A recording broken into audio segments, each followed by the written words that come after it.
All right, we have head coach Chris Savage, Casey Gafford, coach, if you give us some comments, and then we'll go to Jeff. Okay, it's Jackie, just so you know. I called her JC when I was recruiting her. Correction, it's Jackie. It looks like JC.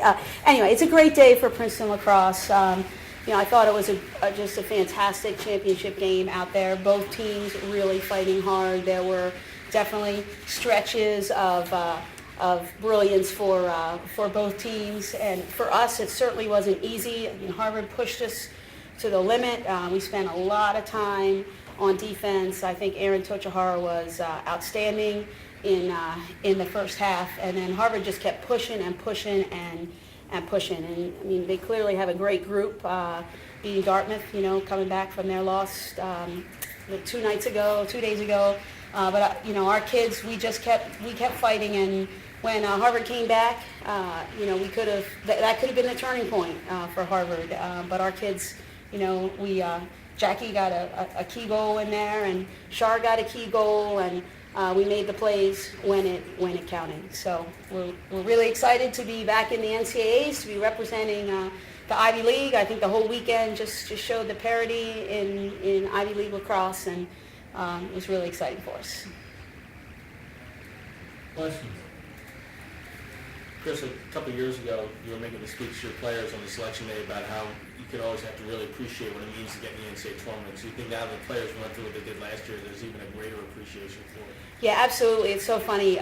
My long-term, our volunteer assistant, PK, Patty Kennedy, who's been with me for a long time, she turned to me after the game and she said, God, it feels so great to finally be back here again. I'm like, PK, it was just 1 year since we've been to the NCAAs.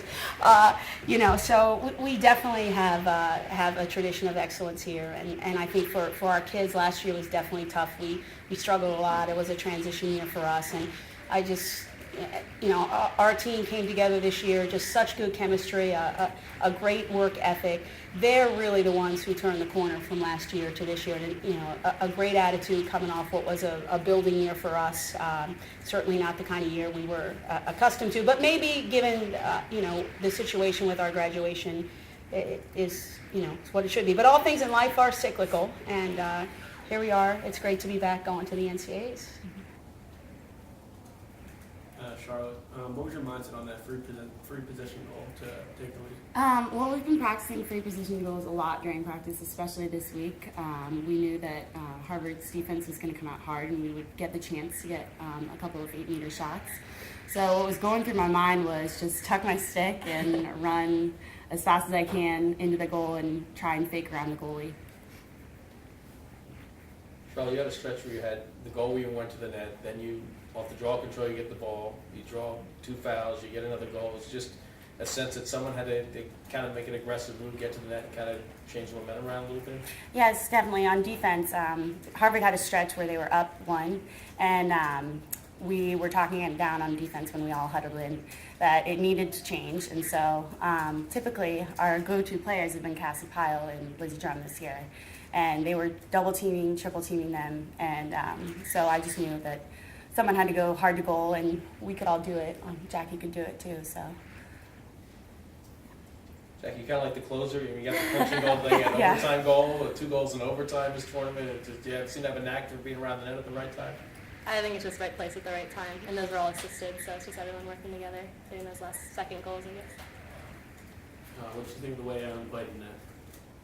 I thought she had a phenomenal first half. I mean, Harvard was coming on strong, and she was stopping almost everything that they threw at her.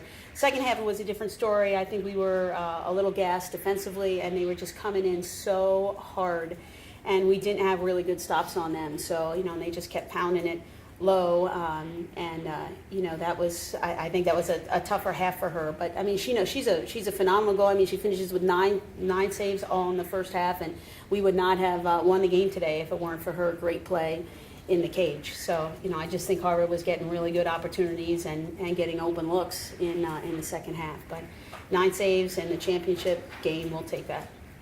Talk about the job Lindsay really everybody did defensively against Vanderbilt. I mean, she had 4 goals against you the first game, but you shut it down today. Yeah, Lindsay's just a phenomenal defender. her story's so interesting. I mean, didn't play all fall. She didn't play until our first game basically this year because of injuries and a surgery. And this week I think she played. Yes, she doesn't play much in practice anymore because she's injured, but she just gets out there and she fights. And she's our top matchup kid. And I thought she did a phenomenal job all weekend defensively. Just made some great plays. So we're lucky she's on our team. Any more questions? All right, thank you. I'm sorry about that. We